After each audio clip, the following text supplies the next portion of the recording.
দিদি, বলছি কি তোমাদের গাছ থেকে দুটো ফুল নেই? হ্যাঁ হ্যাঁ নাও।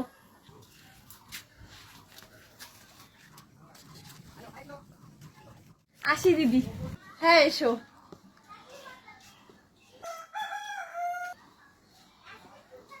পরের দিন। দিদি, দুটো ফুল নেই। হ্যাঁ নাও। এক সপ্তাহ এভাবেই চলতে থাকে। দিদি, দুটো ফুল নিলাম।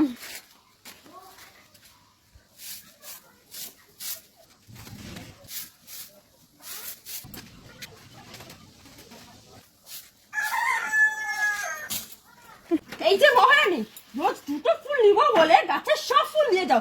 এত যখন ফুলের শখ, আমি নিজের বাড়িতে গাছ লাগাতে পারো না? হ্যাঁ দিদি, কি গো দিদি? আরে ও দিদি, আমার ফুল নেওয়া হয়ে গেছে, আমি তাহলে আসি। দিদি একটু শোনো। হ্যাঁ, বলো। বলছিলাম তুমি যেন কটা ফুল নিবে বলছিলে? কটা? ওই দুটো ফুল। কটা নিয়েছো? ওই কয়টা আর কি। দুটো ফুলের নাম করে তুমি যে রোজ রোজ গাছ পরিষ্কার করে নিয়ে যাও, এটা কি তুমি ঠিক করো? আমাদের ফুল লাগে না? আমার মতে এইসব কাকিমাদের নাম হওয়া উচিত ফুল ছিনতাইকারী কাকিমা। প্রিয় দর্শক, ভিডিওটি কেমন লাগলো কমেন্টে জানিও।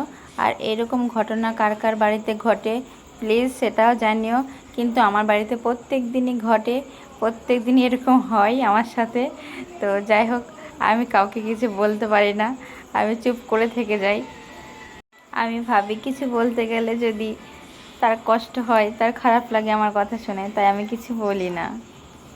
তো ভিডিওটি কার কার ভালো লাগলো প্লিজ লাইক কমেন্ট শেয়ার করে দিও। আজকের মতো টাটা, দেখা হবে পরে ভিডিওতে।